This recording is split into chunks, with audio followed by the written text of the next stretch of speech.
దేవుడు ఎంత గొప్పవాడు. ఆయన ప్రతిదీ సృష్టించాడు. నక్షత్రాలు, పర్వతాలు, ఇంకా చాలా ప్రత్యేకమైన దేవదూతలను కూడా ఆయనే సృష్టించాడు. దేవదూతలు మనలాంటి వారు కాదు. వారు దేవునితో పాటు స్వర్గంలో నివసిస్తారు. దేవుడు తన దేవుడు చాలా ప్రేమిస్తాడు. దేవుడు దేవదూతలను కాంతి నుండి సృష్టించాడు. వారు పవిత్రులు, మంచివారు. దేవదూతలు రెక్కలు ఉంటాయి ఎగరడానికి. వారు చాలా వేగంగా వెళ్ళగలరు. దేవుడు దేవదూతలకు ముఖ్యమైన పనులు ఇస్తాడు. ఏమి చేయాలో చెబుతాడు. దేవునికి సహాయం చేయడానికి దేవదూతలు ఎల్లప్పుడూ సంతోషంగా ఉంటారు.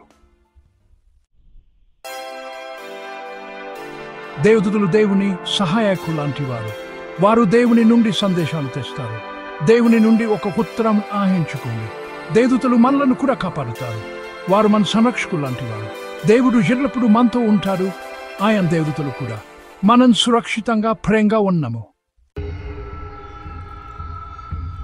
మనం వారిని చూడలేకపోయినా దేవదూతలు దగ్గరగా ఉంటారు. వారు మనల్ని చూసుకుంటారు. మనం దేవునికి సహాయం కోసం అడగవచ్చు.